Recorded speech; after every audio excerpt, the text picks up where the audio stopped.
আমি শুরু করতে চাই একটা ঘটনা দিয়ে।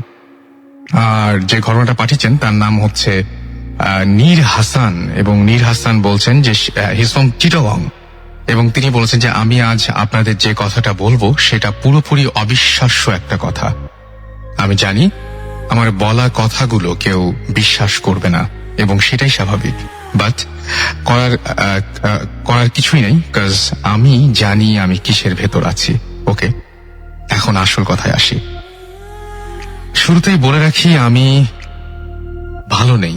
আমি আমার এক ভাইয়ের কাছ থেকে ভূত এফএমের কথা শুনে আমি আগ্রহী হই, বাট আমার ফ্যামিলির কেউ তাতে রাজি হয়নি। সো ইমেইলটা পাঠালাম। আপনাদের যদি বিলিভ করতে বিশ্বাস হয় তাহলে শোনাবেন। নাও ঘটনাটা কি? আমার অসুস্থতা বা খারাপ থাকার জন্য অনেক ডাক্তার দেখিয়েছি, বাট কোনো লাভ হয়নি। আমার বাবা মাকে খুব ভালোবাসতেন। তখন আমি খুব ছোট। আমার মা রোড অ্যাক্সিডেন্টে মারা যান। আমার বাবা দ্বিতীয় বিয়ে করেননি। আমার বাবা একজন বিজনেসম্যান, তাকে কিছুদিন পর পর দেশের বাইরে যেতে হতো। আমাদের বাড়িটা তখন আমি একা থাকতাম। আমাদের বাড়িতে 2টা ইউনিট, ফার্স্ট ফ্লোরে study room and others, second ফ্লোরে শুধু বেডরুম। কাজের বুয়াদের সেকেন্ড ফ্লোরে যাওয়া নিষেধ ছিল। একবার বাবা ব্যাংকক গেলেন, আমি পুরো বাড়িতে একা। নিচে কাজের বুয়ারা। একা একা থাকতে থাকতে আমার অবস্থা হয়েছে যে আমার ভালো কোনো ফ্রেন্ডও ছিল না, বেশ খারাপ অবস্থা ছিল।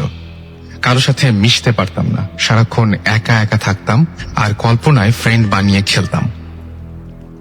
বেশিরভাগ সময় আমি আমার মাকে ফ্রেন্ড বানাতাম অ্যান্ড মনে মনে তার সাথে কথা বলতাম। মাকে আমি দেখিনি, বাট তার ছবি দেখেছি। একদিন আমার রুমে আমি শুয়েছিলাম, শরীরটা খুব একটা ভালো ছিল না। বেডে শুয়ে শুয়ে আমার পড়তে ইচ্ছে হলো, বাট বেড থেকে নামতে ইচ্ছা করছিল না। আমি মনে মনে আমার মাকে বললাম, বইটা দেবে?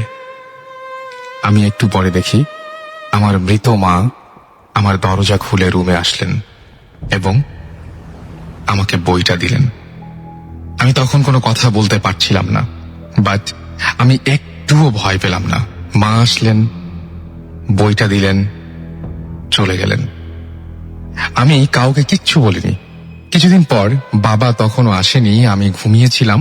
হঠাৎ আমার মনে হলো কে যেন আমার মাথার চুলে হাত বুলিয়ে দিচ্ছে।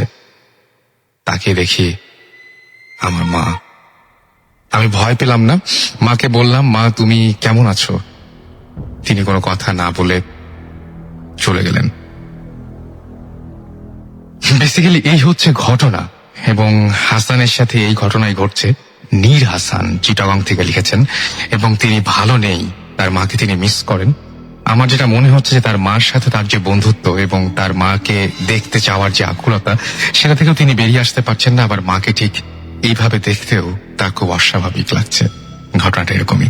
সো আপনাদেরও এরকম হয়তো অনেক ঘটনা আছে, যে যদি ঘটনা থেকে থাকে তাহলে আমাকে ইমেল করুন। আর নামটা একটু বলবেন? আমি রাসেল। ওকে, আমি এসেছি মতিঝিল থেকে। এখন ন্যাশনাল ইউনিভার্সিটিতে আমি honours third year finance and banking সাবজেক্টে পড়ালেখা করছি। ওকে। তো আমার যে ঘটনাটা সেটা হচ্ছে 2000 সালে আমরা কিছুদিনের জন্য আমরা যশোরে আমরা ছিলাম।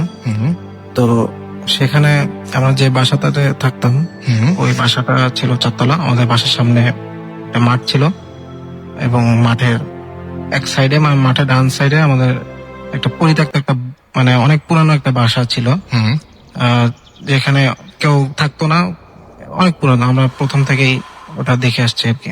আচ্ছা। তো আমরা প্রতিদিন মাঠে খেলাধুলা করতাম।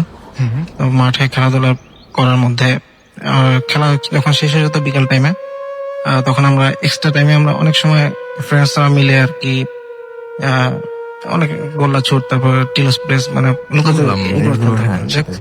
তো, এবং আমাদের ইনস্ট্রুমেন্ট যে ব্যাট বল এগুলো ওখানে রেখে খেলতাম। তো প্রতিদিনের মতো আমরা একদিন এরকম খেলাধুলা করতেছিলাম। তো হঠাৎ মানে আমাদের খেলাধুলার নিয়ম ছিল কারেন্ট আসলে ইলেকট্রিসিটি চলে আসবে। যে সময়টা ইলেকট্রিসিটি থাকতো না সেটুকু সময় আপনারা হ্যাঁ, আর ওটা আসার সাথে আমরা সবাই বাসা চলে যাই। তো একদিন খেলা শেষ না, মানে খেলা করতে করতে কারেন্ট চলে আসে। তো আমরা সবাই যার যার মতো বাসায় চলে যায়, মানে দৌড় দিয়ে। তো আমি এবং আমার ছোট ভাই রাফি ও আমার দুজনে একসাথে চলে যায় বাসায়। তো আমাদের আর মানে ওই ব্যাট বল গুলো ওই রুমের মধ্যে আমরা রেখে আসছিলাম, ওইটা আমাদের নিতে মনে ছিল না। আচ্ছা, ওটা আমরা ভুলে রেখে আসছি ওখানে। তো বাসায় যাওয়ার পরে আমরা রাতে খাওয়া দাওয়া করি, পড়াশোনা করে টিভি দেখে আমরা ঘুমানোর সময় হঠাৎ আমাদের মানে মনে পড়ে যে আমাদের ব্যাট বল গুলো আমরা রেখে আসছি। তো পরদিন আমাদের ইম্পর্টেন্ট একটা খেলা ছিল। তো আমরা মনে করি যে ওটা তো আমাদের ফেরত আনার দরকার, নাহলে তো আমার পরদিন যদি চুরি হয়ে যায় তাহলে আমরা তো খেলতে পারবো না। আর তাছাড়া অনেক সমস্যা ছিল, এই জন্য আমরা ডিসিশন নিই যে যেভাবে কাজ করাতে মধ্যে ওটা আমরা ব্যাক আনবো এবং আব্বু আম্মুকে না জানিয়ে যাবো। কারণ আব্বু আম্মু যদি এত রাতে আমরা বের হওয়ার কথা বলি অবশ্যই মাইন্ড করতে পারে বা বকাঝকা করতে পারে। তো যথারীতি আমরা 11টা বা 11:15 বাজার পর আব্বু আম্মু ঘুমানোর পরে আমরা দুজন মিলে বের হই। আচ্ছা, তো বের হওয়ার পরে আমরা আস্তে আস্তে মাঠে দিকে যাচ্ছি। মাঠের সাইড থেকে বিল্ডিং এর কাছাকাছি যেতে যেতে আমরা আস্তে শব্দ পাচ্ছি, ব্যাট বলের খেলার আওয়াজ পাচ্ছি আমরা। যেটা পরিত্যক্ত বাসা ছিল, হ্যাঁ, ওই সেখানে বাসার আপনি মধ্যে থেকে ওই বাসার মধ্যে থেকে আমরা পুরো ক্লিয়ার দুজনে আমরা সাউন্ড শুনতেছি। আমি আমার ভাইকে জিজ্ঞেস করছি যে তুই কি সাউন্ড পাচ্ছিস কিনা, বলে হ্যাঁ সাউন্ড পাচ্ছি, তো খেলাধুলা করতেছি কে জানি। তো তারপরে আমরা কাছাকাছি যাই, কাছাকাছি যেতে যেতে সাউন্ডটা আরো ক্লিয়ার হয়। তো এরপরে আমরা ওই বেলকনিতে যখন পা রাখি রুমের মধ্যে ঢোকার আগে, তখন সাউন্ডটা পুরোপুরি অফ হয়ে যায়। আচ্ছা, সাউন্ড গুলা মানে পুরোপুরি অফ হয়ে যায় এবং আমরা হয়তো ভাবছি যে আমাদের দেখে হয়তো খেলাগুলো বন্ধ করে দিছে। আচ্ছা, তো তারপরে আমরা যেটা রুমে ঢুকলাম, রুমে ঢুকে আমরা টর্চ লাইট নিয়ে বেরিয়েছিলাম। তো টর্চ লাইট মারলাম। তো লাইট মেরে দেখলাম যে ব্যাট বল চারিদিকে ছড়াই ছিটায় পড়ে আছে, কোনোটা এক জায়গায় নাই। এবং আমাদের টোটাল 3টা বল ছিল, একটা বলে কোনায় আর একটা বল ড্রপ করতেছে। ড্রপ করে ঢালু মাটি যেদিকে সেদিকে এগিয়ে যাচ্ছে আর কি, মানে ড্রপ করতে করতে যাচ্ছে। তো আমরা এই জিনিসটা দেখে একটু ভয় পেলাম আর কি, যে কি ব্যাপার, কেউ নাই, সাউন্ড হচ্ছিল তখন, এখন বল ড্রপ করতেছে, এই জিনিসটা কিভাবে সম্ভব। তো জানালো ওই সাইডে আমরা সাথে সাথে দৌড়ে গিয়ে লাইট মেরে দেখলাম যে ওই সাইডে কেউ নেই, মানে ঘরের অপোজিটে। কারণ ওখানে ছিল ফাঁকা জায়গা, ওখানে যদি কেউ দৌড়ে যেত অবশ্যই আমরা দেখতে পেতাম। তো কেউ ছিল না। তো আমরা যথারীতি আমাদের ব্যাট বল আমরা গোছানো শুরু করলাম। গোছানো শুরু করে আমাদের বল যেহেতু একটা পাইনি, তো তখন 5 থেকে 3 নম্বর রুম থেকে, ওখানে পরপর 3টা রুম ছিল, তো 3 নম্বর রুম থেকে আমরা আবার একটা বলের আওয়াজ পেলাম আর কি, মানে দেওয়ালে বলটা মারলে, টেনিস বল যেভাবে মারলে আওয়াজ হয় সেম এই আওয়াজটা আমরা পাইছি। আমরা বললাম যে এখানে আমরা যাই, বলটা ওই রুমে কেউ আছে হয়তোবা। তো এখানে যাওয়ার মানে মাঝখানে রুম থেকে আমরা যাই, মাঝখানে রুম থেকে আমরা লাইট মারি এবং লাইট মেরে যেটা দেখলাম সেটা উপর থেকে একটা মানুষ মানে শূন্যের উপরে ভেসে আছে, ঝুলে আছে উল্টা হয়ে। আচ্ছা, এবং তার পুরো শরীরটা কাপড় দিয়ে পেঁচানো এবং তার পা থেকে মোড়ানো কাপড়টা, এবং মাথার নিচের সাইডটা খোলা। এবং আমরা দুজনে স্পষ্ট এই জিনিসটা দেখছি। দুজনে কি একই জিনিস দেখছি? একই জিনিস, আমরা দুজনে সেম জিনিসটা দেখছি। দেখার সাথে সাথে লাইটটা যে আমরা মারছি, ওই লাইট মারার সাথে সাথে ওই যে মানুষটার যে মাথাটা, এই মাথাটা মানে আমাদের দিকে মুখ, ফেসটা আমাদের মুখ দিকে মুখ করা ছিল এবং চোখ খুলে চাইছে আমাদের দিকে লাইটটা অন করার সাথে সাথে। তো এই জিনিসটা দেখে আমরা আর মানে এত ভয় পাই, আর দেখে আমাদের মানে ওখানে কোনো ভাষা ছিল না যে ওখানে কি করবো আমরা।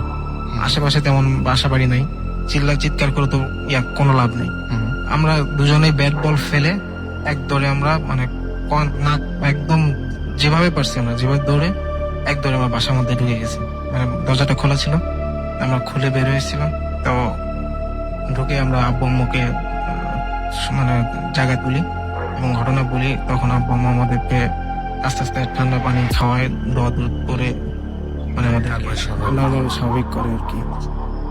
এটা মানে এই যে শব্দ, ভিতরে যে শব্দ শোনাচ্ছিলেন, এটা আপনারা দুজনেই শুনেছিলেন এবং যা দেখেছেন দুজনে একই জায়গায়? একই সাথে আমরা একই জিনিস শুনছি এবং একই জিনিস দেখছি। আর কেউ দেখেছে আশেপাশে, কেউ কখনো ওখানে? না, ওখানে আর আশেপাশে আমরা শুনছি যে আমরা ওখানে নতুন গেছিলাম তখন, তো আমরা তেমন জানতাম না, বাট মানুষের মুখে শুনছি যে ওখানে অনেক কিছু ঘটনা হয়েছে। এবং একটা জিনিস যে ওখানে 2টা লাশ পাওয়া গেছিল। আচ্ছা, 2টা মার্ডার করা লাশ, একটা গলা কাটা লাশ ছিল, আর একটা এমনি মরা লাশ, মানে মার্ডার করা 2টা মার্ডার লাশ পাওয়া গেছিল। ওকে, ঠিক আছে। সো আমি যেটা মনে হচ্ছে যে আপনারা তো যখন এই ঘটনা ঘটছে তার আগে তো জানতেন না যে ওখানে কোনো কিছু ঘটে বা এরকম কিছু না? না, আমরা জাস্ট নর্মালি ওরকম কিছুই তেমন ফেস করি নাই। তাছাড়া আমরা একদিন রাতে আমরা ওরকম ওই বাসার সামনে থেকে আমাদের সাইকেল ছিল, সাইকেলে আমরা এরকম ভুলে রেখে চলে আসছিলাম। আমি আর রাফি দুজন মিলে তখন সাইকেলটা নিয়ে আসছিলাম রাতে, তো আমরা তখন কিছুই দেখিনি। সেদিন একদম আকস্মিক ভাবে দিতে হয়েছিল। সো আমরা একজন আমাদেরকে একটা ইমেল করেছিলেন, আমি ইমেলটা একটু পড়ি। সেটা হচ্ছে, ঘটনাটা তিনি লিখেছেন যে আরামবাগ থেকে লিখেছেন, বুয়েটে পড়াশোনা করছেন তিনি। নাম হচ্ছে ঈশান আমাদের SMS করেছেন এবং ইমেল করেছেন। তিনি বলছেন, ঘটনাটা আমার নিজের কোনো এক্সপেরিয়েন্স নয়, এটা আমার এক মামির কাছ থেকে শোনা। মামি থাকেন ভৈরব বাজারে এবং তার বাবার বাড়ির নাম হচ্ছে আদমপুর গ্রামে তার বাবার বাড়ি, এবং ভৈরব থেকে লঞ্চে যেতে প্রায় 5 ঘন্টা সময় লাগে সেখানে। তো উনি বলছেন যে এখানে একজন মাঝবয়সী লোক বিকেল বেলা দূরের কোনো গ্রামে যাচ্ছিলেন। বিশেষ কারণে তার ফেরার পথে ফেরার পথ ধরতে একটু দেরি হয়ে যায় এবং গ্রামের সবাই তাড়াতাড়ি ঘুমিয়ে যায়। বলেন 9টা 10টার সেখানে অনেক রাত। লোকটি ওনার গ্রামের দিকে যাচ্ছিলেন, পথঘাট ছিল নীরব, চাঁদের আলো ছিল কিছুটা। তিনি একাই হেঁটে আসছিলেন। তখন গ্রামে রিক্সা, ভ্যান এসব ছিল না। বাড়ির কাছে আসতেই তার কানে কয়েকজন মানুষের কথা বলার শব্দ আসে। আশেপাশে তাকিয়ে একটু দূরে চাঁদের আবছা আলোতে তিনি মানুষের জটলা দেখতে পান। তিনি একটু অবাক হন, কারণ রাত তখন অনেক। আর বড় ব্যাপার হলো, লোকগুলো কবরস্থানে দাঁড়িয়েছিল। তিনি কৌতূহলী হয়ে কাছে যান, তাদের এত রাতে এখানে আসার কারণ জিজ্ঞেস করেন। লোকগুলো কিছু না বলে হাত দিয়ে ইশারা করে একটু দূরে মাটির দিকে। তিনি সেদিকে তাকিয়ে দেখেন মাটিতে একটা লাশ শুয়ে রাখা হয়েছে। বুঝতে পারেন কেউ মারা গিয়েছে এবং তাকে কবর দেওয়া হবে। যদিও তিনি মৃত ব্যক্তি বা যারা কবর দিতে এসেছে তাদের কাউকে চেনেন না, তারপরও সিদ্ধান্ত নিলেন যে কাজে তিনিও হাত দেবেন এবং সবাইকে হেল্প করবেন। কেউ কোনো কথা বলছিল না, সবাই আপন মনে বিড়বিড় করে কি যেন পড়ছিল। সবকিছু দেখে শুনে তিনি অবাক না হয়ে পারছিলেন না। এত রাতে কখনো কাউকে কবর দেয়া হয় না। যাই হোক যথাসময়ে লাশটাকে ধরাধরি করে কবরে নামানো হলো এবং নিয়ম মতো কবর দেয়া হলো। শেষ মুহূর্তে সবাই আশপাশ থেকে মাটি নিয়ে কবরে দিচ্ছিল। তিনিও একটু ঝুঁকে একপাশ থেকে মাটিতে কবরে মাটি দিলেন এবং তারপর সোজা হয়ে দাঁড়ালেন। দাঁড়িয়ে চারপাশ তাকিয়ে দেখতে পেলেন তিনি ছাড়া সেখানে আর কেউ নেই। অথচ কয়েক মুহূর্ত আগেও সবাই মাটি দিচ্ছিল। এত তাড়াতাড়ি এতগুলো মানুষকে উধাও হতে তার কোনো বুঝতে কিছু বাকি রইল না। ভয় পেয়ে দৌড়ে তিনি বাড়িতে গেলেন এবং সকালে বাড়ির সবাইকে সব খুলে বললেন। তারপর বাড়ির লোকেরা তাকে মসজিদে নিয়ে ইমাম সাহেবের কাছে নিয়ে গেলেন এবং পানি পড়া, তাবিজ এ সমস্ত তাকে দেয়া হয়েছিল। কিন্তু ঘটনাটা ওনাকে এতটাই নাড়া দিয়েছিল যে ওনার স্বাভাবিক জীবন ব্যাহত হয় এবং কয়েকদিন পর তিনি মারা যান। এই হচ্ছে ঘটনাটা। তার যে গ্রামের যে ঘটনাটা তিনি শেয়ার করেছেন আমাদেরকে ঈশান, ধন্যবাদ আমাদের এই ঘটনা শেয়ার করার জন্য।